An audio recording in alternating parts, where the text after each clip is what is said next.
언덕을 내려가면서 겪는 모든 것을 즉시 이해할 수 있었기 때문에 황홀하고 숨막힐 듯한 기쁨이 기꺼이 만끽할 수 있었다.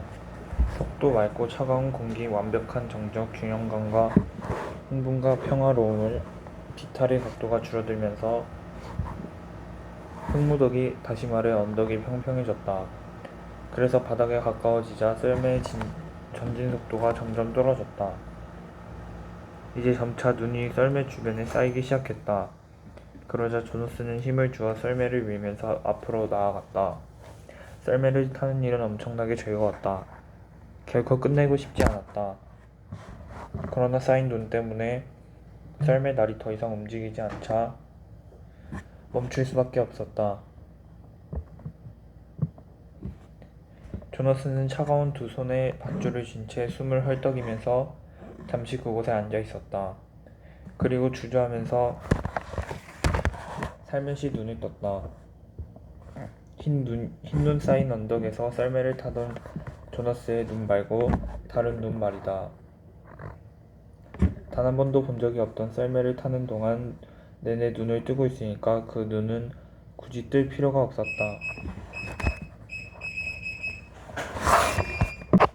눈을 뜨자 조너스는 아직 자신이 침대에 누워있으며 한 발도 움직이지 않았다는 사실을 알았다. 노인은 아직 침대 곁에 앉아서 조너스를 바라보고 있었다. 기분이 없더니 자리에서 일어난 조너스는 잠시 숨을 고르고 솔직하게 대답하려고 했었다. 놀랐어요. 노인은 소매로 이마를 문질렀다. 휴, 힘이 다 빠져나간 것 같구나. 하지만 자그마한 기억을 내게 전달한 것만으로도 내가 조금 가벼워진 것 같구나. 선생님께서는 제가 질문할 수 있다고 말씀하셨죠? 남자는 질문을 격려라도 하듯이 고개를 끄덕였다. 이제 선생님에겐 이 썰매 타기 기억이 더 이상 없다는 뜻인가요? 그래, 이 늙은 몸이 좀 가벼워졌어. 정말 재미있었어요. 이제 선생님에겐 더 이상 그 기억이 없어요. 제가 선생님에게서 그 기억을 가져왔어요. 그러자 노인이 웃음을 터뜨렸다. 나는 지금 어떤 언덕에서 눈 위를 미끄러지면서 썰매를 탄 기억만 내게 전한 걸 안다. 내 머릿속에는 전 세계의 수많은 언덕에서 벌어진 수없이 많은 썰매 타기의 기억들이 들어있지. 나는 그 기억들을 하나씩 그러니까 몇천 번에 걸쳐 내게 전할 수 있단다. 그러니까 내 머릿속에는 여전히 더 많은 것들이 남아있단다. 조너스가 물었다.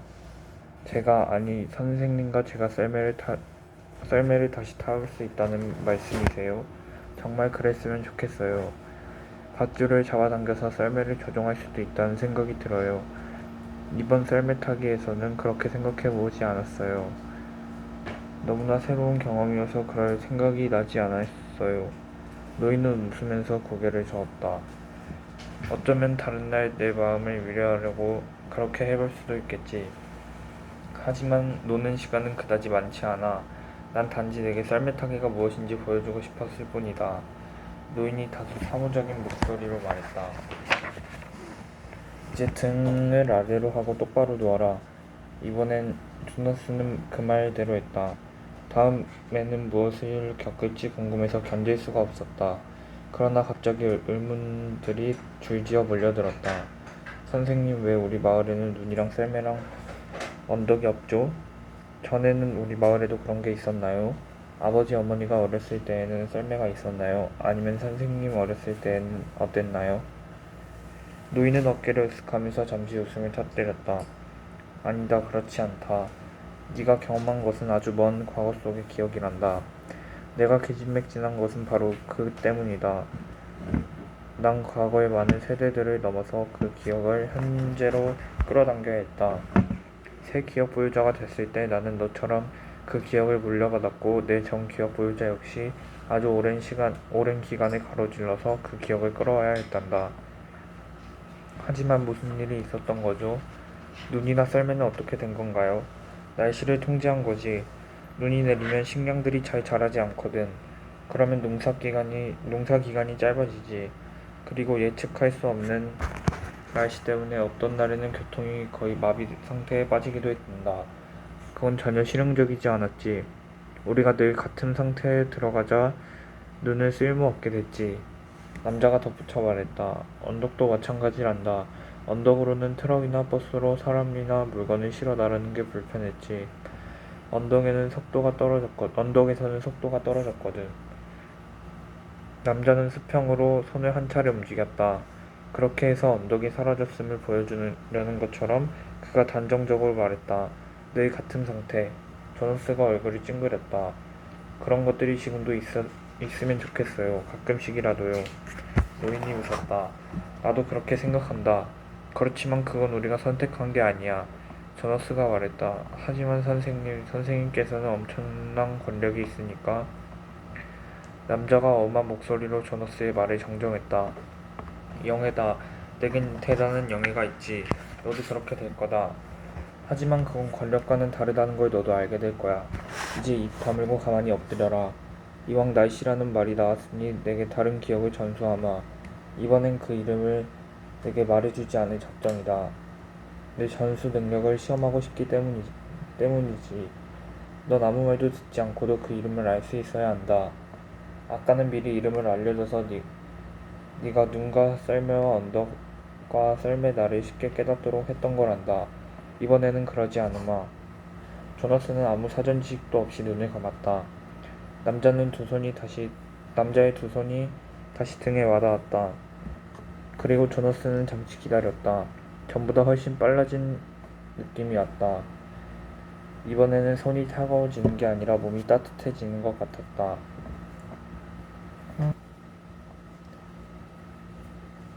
몸이 조금 축축해지는 것 같았다.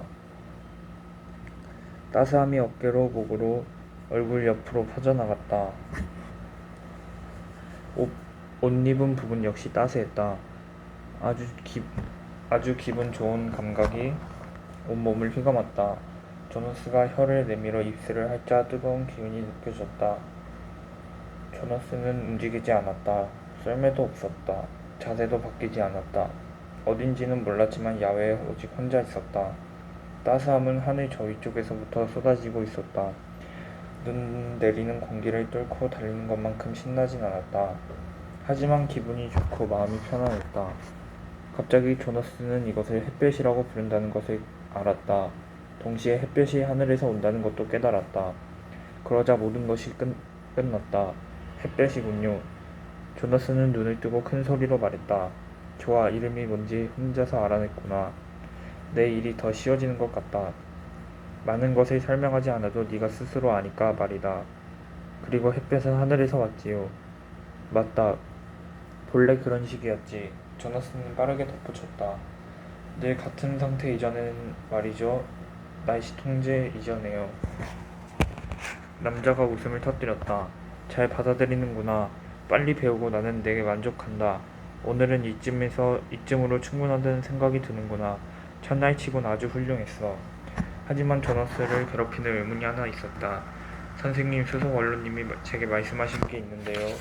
사실 마을 사람들 모두에게 하신 말씀이지요. 선생님께서도 제게 말씀하셨죠. 이 일은 고통스러운 일이 될 거라는 얘기 말이에요. 그래서 전 조금 두려웠어요. 그런데 전혀 아프지 않았어요. 전 정말 즐거웠어요.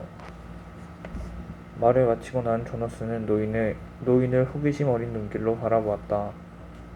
남자가 한숨을 한 차례 쉬었다. 너와 난 오늘 특별히 즐거운 기억에서 훈련을 시작했단다. 지난번 실패가 내게 지혜를 주었지. 그러고 나서 남자는 몇 번이나 심호흡을 했다. 조너스, 앞으론 고통스러울 거다. 하지만 지금은 그럴 필요가 없어. 전 용감해요. 정말이에요. 조너스가 몸을 더 꼿꼿이 하며 일어나 앉았다. 노인은 잠시 조너스를 바라보다가 가볍게 미소를 지었다. 나도 내가 용감하다는 걸 알고 있다. 좋아, 네가 이왕 그 질문을 한 김에 어쨌든 한 번 더 기약을 전달해줄 힘이 내게 남아있는 것 같다. 자, 다시 엎드리렴. 오늘은 이게 마지막이다. 조너스는 기꺼이 그 말을 따랐다. 눈을 감고 기다리자 다시 손이 와닿는 게 느껴졌다. 다음 순간 조너스는 자신 안에 있는 새로운 의식으로 하늘에서 내려오는 따스함, 즉 햇볕을 다시 느꼈다. 이번에도 조너스는 신비롭고 따스한 햇볕을 쬐며 누워있었다. 시간이 급속히 흘러가는 게 느껴졌다. 실제 자신은 그 시간이 1, 2분밖에 안 된다는 걸 알았지만 기억을 받아들이는 조너스는 햇볕이 내리쬐는 가운데 몇 시간이나 흐른 걸 느꼈다. 갑자기 살갗이 따끔따끔해지기 시작했다. 조너스는 쉴 새 없이 한 팔을 구부렸다. 그러자 팔꿈치 안쪽에 접힌 부분에서 날카로운 고통이 느껴졌다. 조너스는 커다랗게 비명을 지르면서 침대에서 몸이 뒤척거렸다.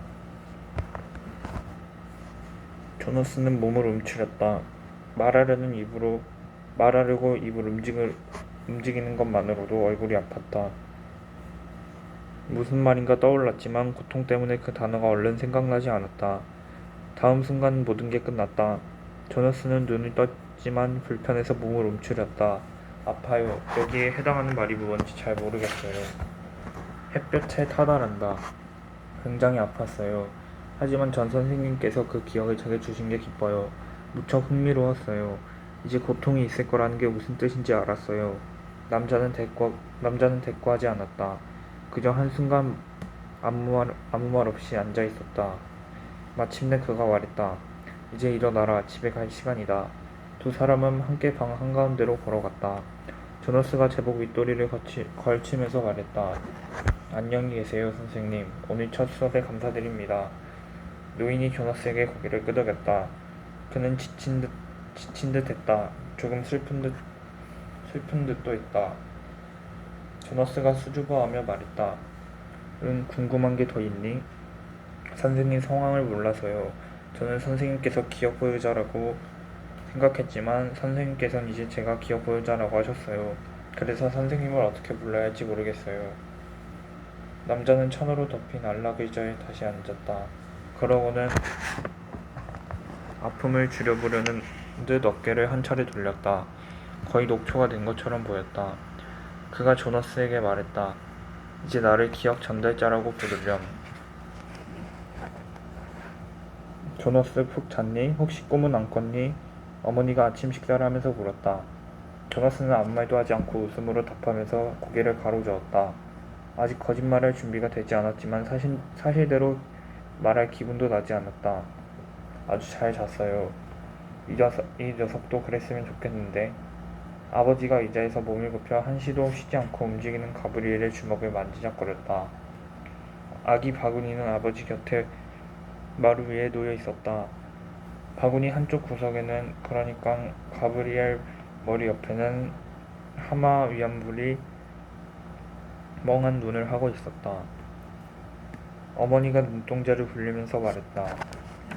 내 생각에도 그래. 이 앤 밤에 너무 난리를 쳐. 언제나 그러듯이 조너스는 간밤에도 깊은 잠에 빠졌기 때문에 아기 소리를 전혀 듣지 못했다. 하지만 꿈을 꾸지 않았다는 말은 사실이 아니었다. 잠들어 있는 동안 내내 조너스는 눈 덮인 언덕을 반복해서 미끄러져 내려갔다. 비록 꿈속이었지만 어떤 목적지가 있는 듯 했다.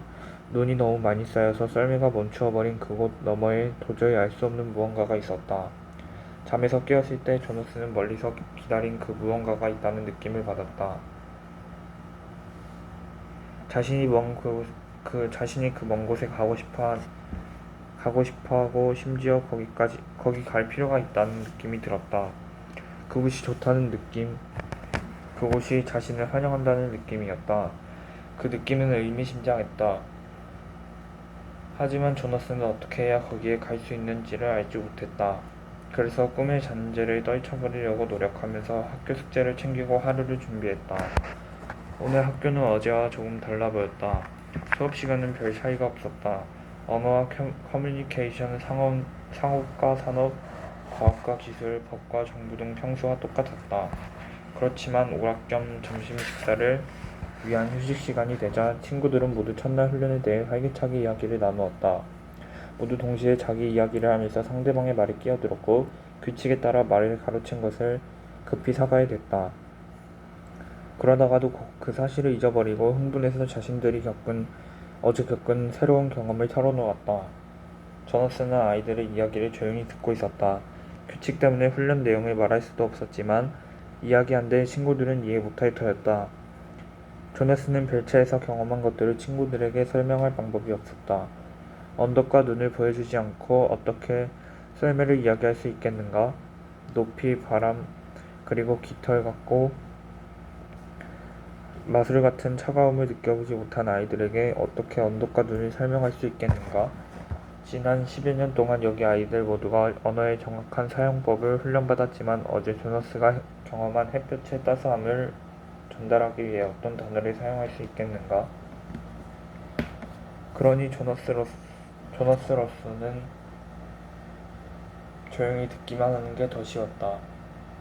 학교 수업이 끝나자 조너스는 피오나와 함께 노인네 집으로 자전거를 달렸다. 피오나가 말했다. 어제 끝나고 널 찾았어. 함께 집에 가려고. 네 자전거가 아직 거기 있더라. 한참 기다렸는데도 안 나오기에 시간이 늦어서 그냥 집으로 갔어. 널 기다리게 만든 걸 사과한다.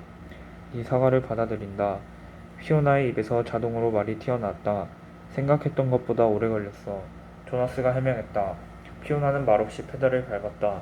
조나스는 피오나가 이야기를 그렇게 기다리고 있음을 알았다.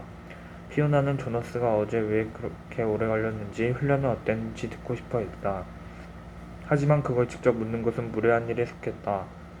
조나스가 슬며시 화제를 바꾸어 말했다. 넌 자원봉사 시간을 거의 다 노인들과 함께 보냈잖아. 그러니까 네가 모르는 건 거의 없을 것 같아.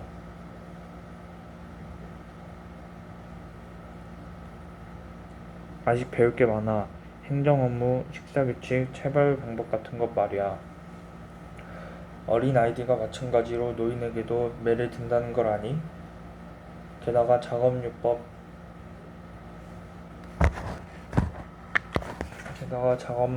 심리 기능의 개선을 꾀하는 치료법과 오락 활동, 물리치료 등도 배워야 하고. 두 사람은 목적지에 도착했고 자전거를 멈추었다. 피오나가 하던 말을 마저 털어놓았다. 하지만 난 학교 수업 시간보다 훈련 시간을 더 좋아하게 될 거라고 생각해. 나도 마찬가지야. 조너스가 자전거를 보관소로 끌고 가면서 맞장구 쳤다. 피오나는 조너스가 다음 말을 하기를 기다리는 듯 잠시 말을 멈추었다. 그러고 나서는 시계를 보더니 손을 흔들면서 건물 입구를 향해 서둘러 갔다. 순간 조너스는 깜짝 놀라서 자전거 옆에 멈춰섰다. 그 일이 다시 일어났다. 사물 너머를 보는 현상 말이다. 이번에는 피오나에게서 그 설명할 수 없는 변화가 일어났다. 조너스가 고개를 들어 문으로 들어가는 피오나를 바라보았을 때였다. 피오나의 머리카락이 변해 있었다. 그 현상을 마음속으로 다시 떠올려 보려고 애쓰면서도 조너스는 피오나의 진짜 머리카락일 수는 없다고 생각했다. 머리카락처럼 보였을 뿐 눈 깜짝할 순간에 다시 사라졌기 때문이다. 조너스는 이 현상에 대해 다시 생각해 보았다. 요즘에는 이 현상이 훨씬 더 자주 일어난다는 건 분명했다. 몇 주 전에 사과에서 처음 그런 일이 일어났다. 그리고 겨우 이틀 전에 마을회관에 모인 사람들 얼굴이 그랬다. 그러더니 오늘은 피오나의 머리카락이 바뀌었다. 얼굴을 찌푸린 채 조너스는 돌체로 걸음을 옮겼다. 기억 전달자에게 이 현상에 대해서 물어봐야겠다고 결심했다. 방에 들어서자 노인이 조너스를 올려다보며 미소를 띄었다. 그는 이미 침대 옆에 앉아 있었다. 오늘은 좀 더 기분 좋고 힘이 넘쳐 보였다. 조너스를 보자 기분이 좋아진 듯 했다. 어서 오너라. 자, 시작하자. 1분 늦었구나. 조너스는 사과하려다 말고 멈추었다. 사과하지 말라던 말이 당황스러웠다. 조너스는 제복 상의를 벗고 침대로 갔다. 이상한 일이 나타나서 1분 늦었어요. 전 그 일에 대해 선생님께 여쭤보고 싶어요. 선생님만 괜찮으시다면 말이에요. 뭐든지 물어보렴. 조너스는 마음속에서 그 이상한 현상을 가려내 분명하게 설명하려고 애썼다. 제 생각에는 이 일이 선생님께서 말씀하신 사물 너머를 보는 능력에 해당하는 것 같아요. 기억 전달자가 고개를 끄덕이면서 말했다. 설명해봐라. 조너스는 먼저 기억 전달자에게 예전에 애샤와 사과를 주고받다가 일어난 일을 이야기했다. 그리고 다음으로 무대 위에서 사람들 얼굴을 내려다볼 때 일어났던 현상을 이야기했다. 그 다음으로 오늘 바로 조금 전에 바깥에서 제 친구 피오나에게서 그 현상이 일어났어요. 정확히 말하면 피오나는 전혀 변하지 않았어요. 하지만 피오나의 무언가가 순간 변했어요. 머리카락이 다르게 보였는데 변한 건 형태도 길이도 아니었어요. 조너스는 무슨 일이 일어난지 정확히 설명할 수 없다는 걸 깨닫고는 당황하면서 말을 멈추었다. 그리고 마침내 솔직하게 말했다. 하여튼 바뀌긴 바뀌었어요. 어떻게 또는 무엇 때문인진 저도 몰라요. 제가 오늘 1분 늦은 이유는 그 때문이에요. 조너스는 대답이 궁금하다는 듯 기억 전달자를 바라보았다. 하지만 기억 전달자는 조너스에게 사물 너머를 보는 능력과는 무관한 듯한 질문을 했다. 내가 어제 너에게 기억을 주었을 때, 그러니까 처음에 썰매를 탈 때 혹시 주변을 둘러보았니? 조너스가 고개를 끄덕였다. 예. 하지만 공중에 떠도는 그 물질, 참 어제 눈이라 하셨죠. 어쨌든 그 물질 때문에 아무것도 보이지 않았어요. 썰매를 봤니? 조너스는 그때를 생각했다. 아니요, 전 단지 썰매가 제 엉덩이 밑에 있다는 걸 느꼈을 뿐이었어요. 간밤에도 썰매 꿈을 꿨어요. 하지만 꿈속에서도 썰매를 본 적이 없어요. 단지 느꼈을 뿐이죠. 기억 전달자는 잠시 생각에 잠긴 듯이 보였다. 네가 기억을자로 선출되기 전에 너를 관찰했을 때 난 내게 어쩌면 그런 능력이 있을지 모른다는 생각이 들었다. 그런데 지금 네 설명을 들으니 분명하다는 확신이 드는구나. 나한테는 그 현상이 너와 조금 다르게 일어났단다. 내가 꼭 네 나이였을 때 새로 기억 보유자가 될 무렵 나 역시 너랑 비슷한 경험을 하기 시작했지. 너랑은 좀 다른 방식이었지만 말이다. 내게는 그 현상이 글쎄 지금은 그걸 설명할 필요가 없겠지만 어차피 넌 아직 이해할 수 없을 테니 말이다. 하지만 그 현상이 내게 어떤 식으로 일어나는지 추측할 수 있을 것 같구나. 내 생각이 맞는지 확인하기 위해 가볍게 시험해보자. 자, 엎드리렴. 조너스는 다시 침대에 엎드려서 두 손을 몸 양옆에 가지런히 놓았다. 이제는 침대가 편안하게 느껴졌다. 조너스는 눈을 감고서 기억 전달자의 손이 등에 닿는 친숙한 느낌을 기다렸고, 하지만 기억 전달자는 손을 대는 대신 이렇게 말했다. 썰매를 탔을 때를 기억해 떠올려 보아라. 아직 언덕 밑으로 내려가기 전, 그러니까 언덕 꼭대기에 있을 때를 떠올리는 거다. 떠올렸니? 그러면 썰매를 내려다봐라. 조너스는 당황해서 눈을 뜨고는 공손하게 물었다. 실례지만 선생님께서 제게 기억을 주셔야 하지 않나요? 이제 그 기억은 네 기억이다. 나는 더 이상 그 기억을 경험할 수 없단다. 내게 그 기억을 주었으니까. 하지만 어떻게 그 기억을 떠올릴 수 있나요? 내가 7살이나 5살 때 있었던 기억은 5살 때 있었던 때를 기억할 수 있지. 물론이죠. 그것과 매우 비슷해. 마을 사람들은 모두 자기 세대에 겪었던 일만 기억할 수 있지. 하지만 넌 이제 더 먼 기억으로 거슬러 올라갈 수 있어. 자, 한번 해봐라. 자, 정신을 집중하고.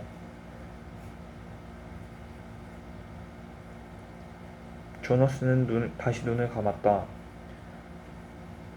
심호흡을 하고 머릿속에서 썰매와 언덕과 눈을 찾기 시작했다. 별로 힘들지 않았다. 조너스는 눈송이들이 소용돌이 치는 언덕 꼭대기에 앉아 있었다. 조너스는 기뻐서 희죽희죽 웃었다. 숨결이 뽀얀 김으로 변해 공중으로 퍼져나가는 것이 보였다.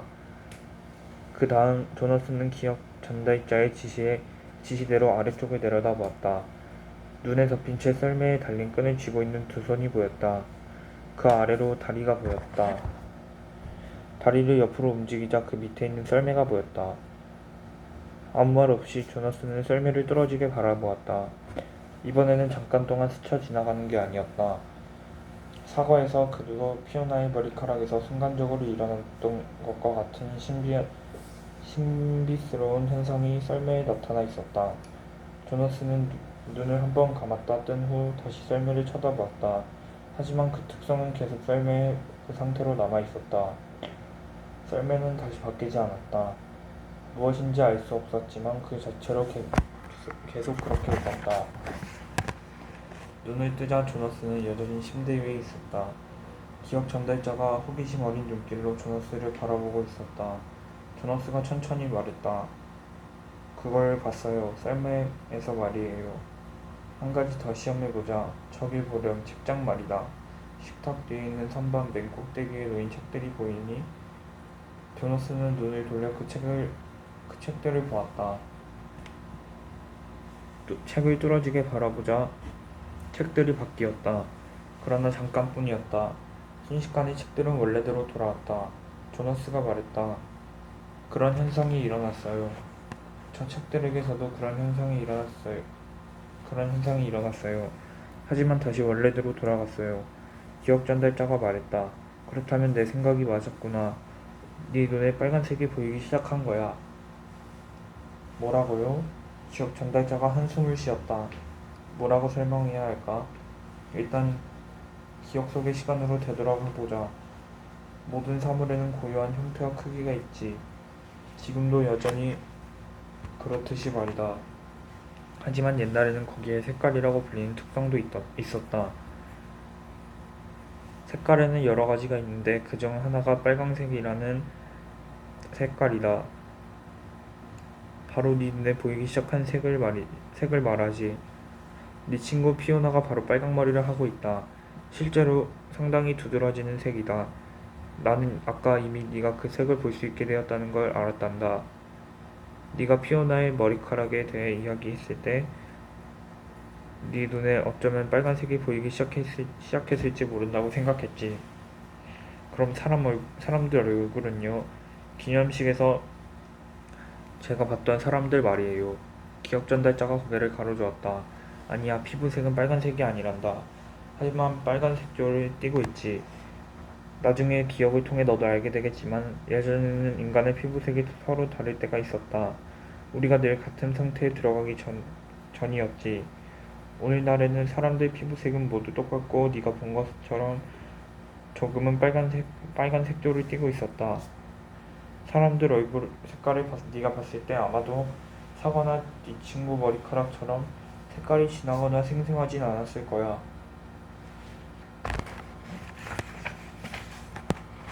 기억 전달자가 갑자기 심도 웃었다. 우리는 결코 늘 같은 상태를 완벽하게 장복하지 못했어. 지금도 유전 과학자들은 다른 부분들을 없애기 위해 열심히 연구하고 있을 거야. 그 사람들이 피오나의 머리카락 색깔을 알게 되면 아마 흥분해서 미쳐버릴 게 틀림없어. 조너스는 그 말을 이해하려고 애쓰면서 듣고 있었다. 그러면 썰매는요? 썰매도 빨간색이었어. 하지만 그 색깔은 다시 바뀌지 않았어요. 기억 전달자님 계속해서 그 색깔은 그대로였어요. 색깔이 있었던 시절에 생긴 기억이니까 그런 거야. 그건 정말 제 말이 좀 더 정확했으면 좋겠어요. 빨간색은 정말 아름다웠어요. 기억 전달자가 고개를 끄덕였다. 네 말이 맞다. 선생님께는 그게 항상 보이나요? 내 눈에는 그 모두가 모든 색깔이 보인단다. 저도 그렇게 될까요? 물론이지. 기억을 전달받고 나면 내게 사물 너머를 보는 능력이 생길 거야. 그런 후에 너는 색깔과 함께 지혜도 얻을 거야. 그리고 더 많은 것들도. 조너스는 지혜에는 별 관심이 없었다. 조너스를 매료시킨 것은 바로 색깔들이었다. 왜 모든 사람이 그것을 볼 순 없나요? 왜 색깔들이 사라졌나요? 기억 전달자가 어깨를 한 차례 으쓱해 보였다. 우리들이 그쪽을 선택했어. 늘 같은 상태로 가는 길을 선택했지. 내가 있기도 전에 이 시대보다도 전에 아주 오랜 옛날 말이야. 우리가 햇볕을 포기하고 차이를 없앴을 때 색깔 역시 사라져 버렸지. 그가 잠시 생각하더니 말을 이었다. 그럼으로써 우리는 많은 것을 통제할 수 있었지. 하지만 동시에 많은 것들을 포기해야 했단다. 조너스는 아주 격렬한 어조를 소리쳤다. 그러지 말았어야 했어요. 기억 전달자는 조너스가 단호한 반응을 보이자 조금 놀라셨다. 하지만 다음 순간 그는 쓴 웃음을 지으면서 말했다. 아주 빨리 그런 결론에 도달했구나. 나는 그런 생각을 하기까지 여러 해가 걸렸는데 어쩌면 너는 나보다 훨씬 빨리 지혜를 얻을지도 모르겠다. 기억 전달자가 벽시계를 흘낏 보았다. 이제 엎드려라. 할 일이 너무 많아. 조너스가 침대에 누우며 물었다. 기억 전달자님, 선생님께서 기억 보유자가 되려 할 때 그 현상은 어떻게 나타났나요? 저와 마찬가지로 사물 너머를 보는 능력이 선생님께 생겼지만 저랑은 달랐다고 하셨잖아요. 기억 전달자가 손을 조너스의 등에 대었다. 기억 전달자가 다정하게 말했다. 다음 날 내게 말해주마. 다음 날의 말이다. 지금은 일을 해야 해. 그리고 난 색깔에 관해 내게 도움이 될 방법을 하나 생각해냈단다. 이제 눈을 감고 가만히 있어라. 내게 무지개의 기억을 주마. 며칠이 그리고 몇 주가 흘러갔다. 기억을 받아들이면서 조너스는 색깔들 이름을 배웠다. 비록 잠시 눈에 띄었다가 금세 버렸지만 이제 평소에도 색깔이 보이기 시작했다. 중앙광장 주변에 깔린 잔디나 강둑에 핀 숲풀에서는 초록색을 잠깐 볼 수 있었다. 마을 바깥에 있는 농업지대에서 트럭에 실려온 호박들은 순간적으로 밝은 주황색으로 빛났다가 그 눈부신 색깔을 잃고 다시 맥빠진 무채색으로 돌아갔다. 기억 전달자는 조너스가 색깔을 계속 볼 수 있으려면 오랜 시간이 지나야 할 거라고 했다. 조너스가 화를 내며 말했다. 하지만 전 색깔을 원해요. 모든 게 색깔이 없다는 건 진짜로 잘못된 일이에요. 기억 전달자가 호기심 어린 눈길로 조너스를 보았다. 잘못된 일이라고? 무슨 말인지 설명해 보렴. 글쎄요. 조너스가 말을 그치고 잠시 생각한 후에 입을 다시 열었다. 모든 게 똑같으니까 선택할 게 아무것도 없잖아요. 아침에 일어나 옷을 입을 때 제가 옷을 고르고 싶어요. 파란 옷을 입을까 빨간 옷을 입을까 하고 말이에요. 조너스는 아무 색깔도 없는 자기 옷을 내려다보았다. 하지만 언제나 똑같은 옷만 입어야 하는 걸요. 그러고 나서 조너스는 약간 웃으면서 말했다. 물론 기억 전달자님은 무슨 옷을 입든 중요하지 않을지도 몰라요. 그건 아무 상관없지만 하지만 기억 전달자가 물었다. 중요한 건 선택 그 자체란 말이지. 조너스가 고개를 끄덕였다.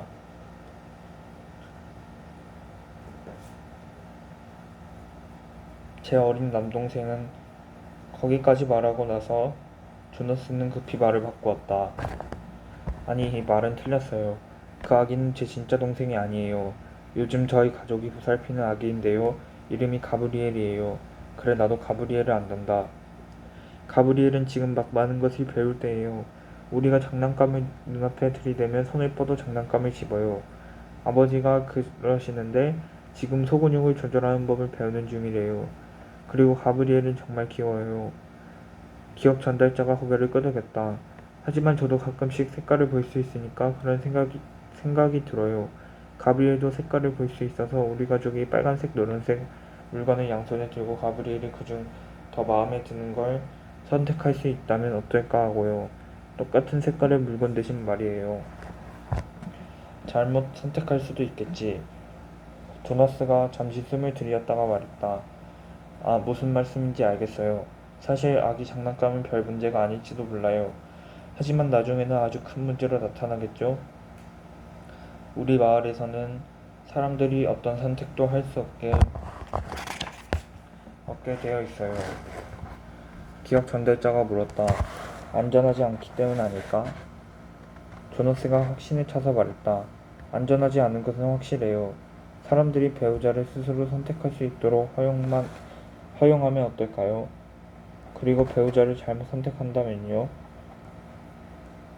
계속해서 조너스는 마치 자기 말에 어리석음을 비웃듯이 말했다. 아니면 이런 어떨까요? 사람들이 자기 직위를 스스로 선택한다면 말이에요. 기억 전달자가 말했다. 끔찍한 일이 벌어지겠지만 끔찍한 일이 벌어지겠지. 그렇다고 생각하지 않니? 조너스는 낄낄 웃으면서 대답했다. 굉장히 끔찍한 일이 벌어지겠죠. 상상조차 못하겠어요. 사람들이 잘못 선택하지 않도록 우리가 보호해야 돼요. 기억 전달자가 조용히 말했다. 그게 훨씬 더 안전하지. 조너스가 맞장구 쳤다. 맞아요. 훨씬 안전하죠. 자신도 모르는 사이에 화제가 다른 쪽으로 옮겨가 버리자 조너스는 굉장히 당황스러운 느낌이 들었다. 하지만 이 감정을 어떻게 이해해야 할지 알 수도 없었다. 조너스는 친구들이 아무 활력도 없는 생활에 만족한다는 사실에 종종 이해할 수 없는 분노를 느꼈다. 그리고 친구들을 전혀 변화시킬 수 없는 자신에게 무척 화가 났다. 조너스는 노력했다. 기억 전달자의 허락도 받지 않은 채 친구들에게 자신이 새로 얻은 깨달음을 전하려고 했었다. 어느 날 아침 조너스는 애셔를 만나서 말했다. 애셔, 꽃들을 주의 깊게 살펴봐. 두 사람은 공개 기록 보관소 부근에 있는 제라늄 꽃밭 옆에 있었다. 조너스는 두 손을 애셔의 어깨에 대고 제라늄 꽃잎에 정신을 집중하며 빨간색을 떠올렸다. 그리고 그 색을 마음속에 품는 동시에 애셔에게 전달하려고 했었다. 무슨 일이야? 뭐가 잘못됐어? 애셔는 아주 불편해하면서 조너스의 손길에서 빠져나왔다. 가족 말고 다른 누군가를 만지는 건 굉장히 무례한 일이야. 아무 일도 아니야. 꽃이 시들고 있으니까 정원사들에게 물을 주도록 해야겠다고 잠시 생각했어. 어느 날 저녁 조너스는 새로 알게 된 커다란 부담을 느끼며 집으로 돌아왔다. 기억 전달자는 그날 무척 놀랐고 끔찍한 기억을 전해주었다. 그의 손길이 등에 닿는 걸 느끼자마자 조너스는 자신이 완전히 낯선 곳에 있음을 깨달았다. 햇빛 쨍쨍한 넓고 푸른 하늘 아래 바람이 휘몰아치는 것이었다. 풀들이 군데군데 자라고 숯불과 바위가 드문드문 있었다. 멀리 떨어진 곳에 초목이 우거진 지대가 보였다. 수평선을 콕콕 찌르며 낮은 나무들이 아주 넓게 펼쳐 있었다. 시끄러운 소리들이 들려왔다. 무기들에서 탕 하고 나는 소리, 고함 소리, 무언가가 나뭇가지들을 부러뜨리면서 쿵 하고 넘어지는 커다란 소리가 차례로 들렸다. 서로를 부르는 목소리가 들렸다.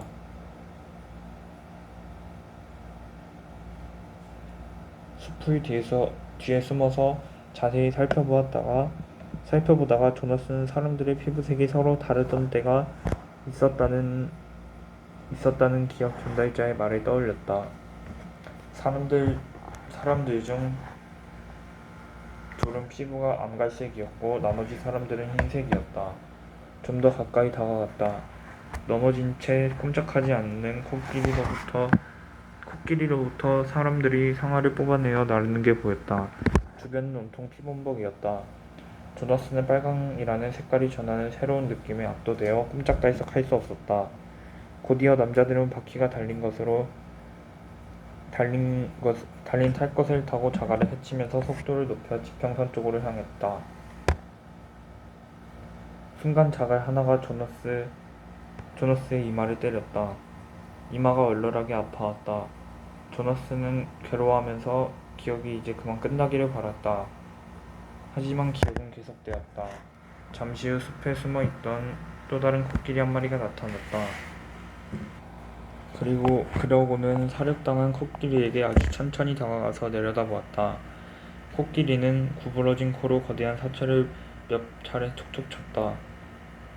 그러더니 그 다음 순간 코를 위로 뻗어 잎이 무성하게 달린 나뭇가지들을 부러뜨려 산산이 찢긴 살덩이를 덮어주었다. 마지막으로 코끼리는 그 거대한 머리를 치켜들고 코를 뻗어 올리더니 텅 빈 하늘을 향해 울었다. 조너스는 한 번도 그런 소리를 들어본 적이 없었다. 그것은 격렬한 분노와 비통한 슬픔으로 가득 찬 소리였다. 그 소리는 결코 끝나지 않을 듯이 계속 이어졌다. 조너스는 눈을 떴다. 자신은 침대에 누워 괴로워하고 있음을 확인한 후에도 코끼리의 울음소리가 계속 귓전에 울렸다. 천천히 자전거 페달을 밟아 집으로 돌아올 때에도 그 울부짖음은 계속해서 들렸다. 그날 저녁 조너스는 코끼리 위안물을 선반에서 내리는 여동생을 보고 물었다. 릴리, 예전에는 코끼리가 좀 있었다는 걸 아니? 살아있는 진짜 코끼리 말이야. 릴리는 낡아 빠진 위안물을 흘낏 내려다보며 휘죽 웃었다. 그리고 말도 안 되는 소리 말라는 듯 비꼬는 투로 대답했다. 그럼 당연히 있었지, 오빠. 조너스는 릴리 곁에 가서 앉았다. 아버지가 릴리의 머리 리본을 풀고 머리를 빗겨주고 있었다. 조너스는 손을 두 사람 어깨에 기댔다. 그리고 온 힘을 들여 두 사람에게 기억을 전달하려고 했었다.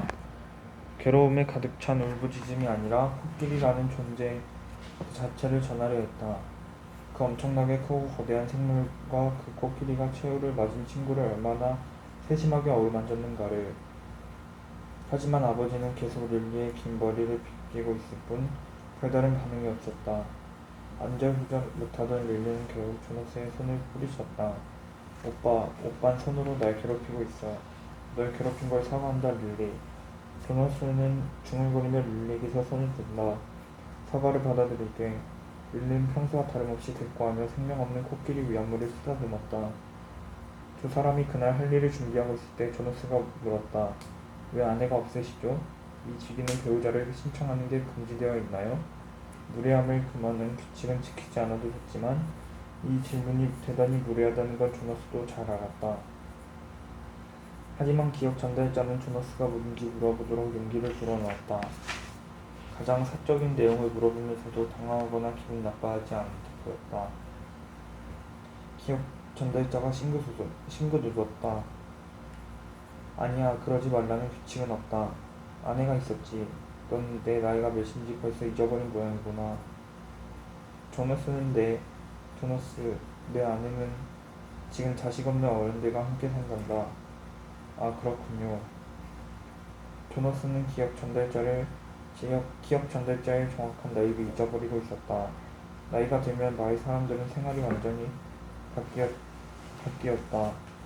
더 이상 기초 가족을 이룰 필요가 없었지.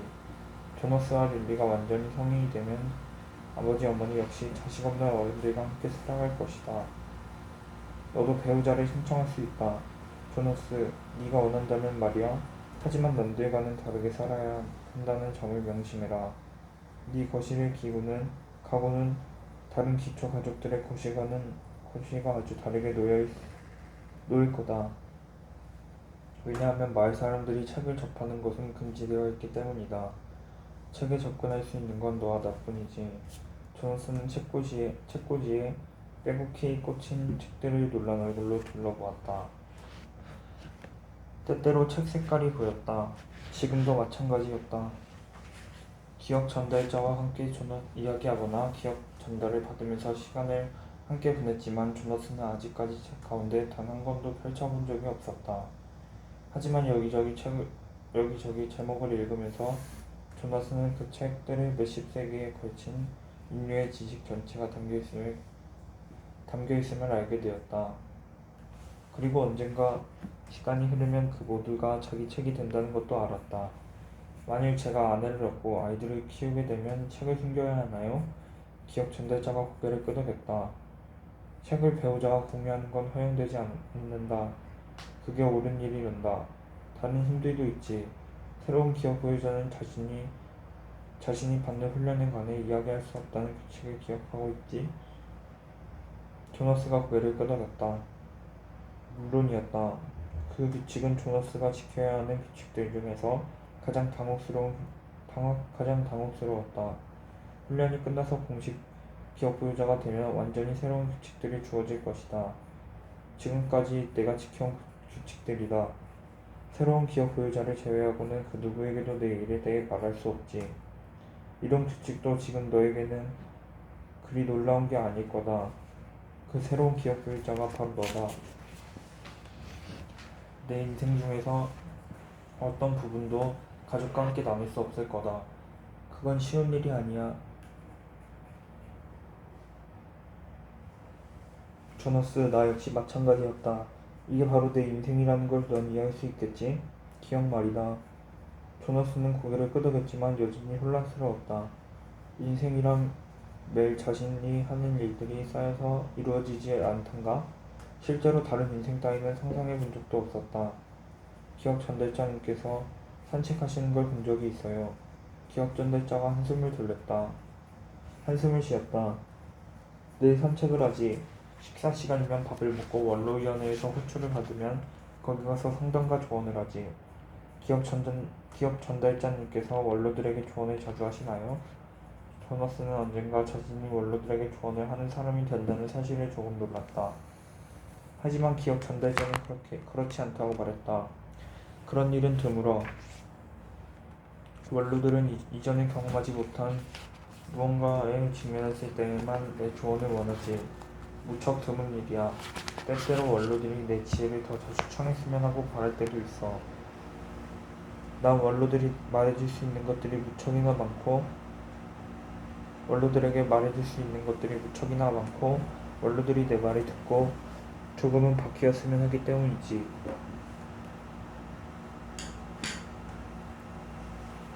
하지만 원로들은 변화를 원하지 않아. 여기 생활은 늘 질서정연하고 예측이 가능해. 그래서 별로 힘이 들지 않아. 이 삶은 바로 원로들이 선택한 결과야. 그렇다면 원로들이 기업 보유자를 필요로 하는 이유를 모르겠어요. 만약에 기업 보유자를 부를 필요가 별로 없다면 말이에요. 원로들은 나를 필요로 해. 그리고 너 역시 필요로 한단다. 그들은 10년 전에 깨달았지. 기업 전달자라는 그렇게 말해놓고는 더 자세한 설명은 하지 않았다. 10년 전에 무슨 일이 있었나요? 알겠어요. 기업 전달자님께서 후계자 한 사람을 훈련하려고 하셨는데 그 일이 실패로 돌아갔죠? 왜죠? 왜 그 일이 원로들에게 기업 보유자가 필요하던 걸 깨닫게 했을까요? 기업 전달자는 희미한 웃음을 지었다. 새로운 기업 보유자가 실패했을 때 그녀가 전달받은 기업들이 풀려나갔다. 그 기업들은 내게 돌아오지 않았어. 그것들은 사라져. 기업 전달자는 말을 멈추었다.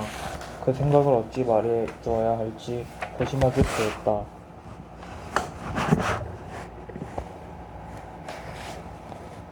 정확한 건 나도 몰라. 아마도 그 기업 보유자들이 태어나기 전 기억들이 한때 존재했던 장소로 가버렸어. 저 바깥 어떤 곳. 기억 전달자는 팔로 모호한 몸짓을 했다. 그 당시 사람들은 기억들에 접근할 수 있었지. 아주 오랜 옛날에 그랬던 것처럼 말이야. 모든 사람이 기억을 갖게 된 거야. 그 결과 엄청난 혼란이 찾아왔어. 한동안 사람들은 정말 고통을 겪었지. 사람들의 머릿속에서 기억을 회수하고 나서야 비로소 혼란이 끝났어. 그 사태가 있고 나서 원로들은 그 모든 고통과 지식을 품고 있을 기억 보유자가 얼마나 필요한지 깨달았지. 그렇지만 기억 전달자님께서는 항상 고통을 겪어야 하잖아요. 조너스가 날카롭게 지적했다. 기억 전달자는 고개를 가만히 끄덕였다. 그건 너 역시 마찬가지야. 이렇게 사는 내 인생이야. 네 인생도 마찬가지고. 조너스는 자신의 인생을 생각했다.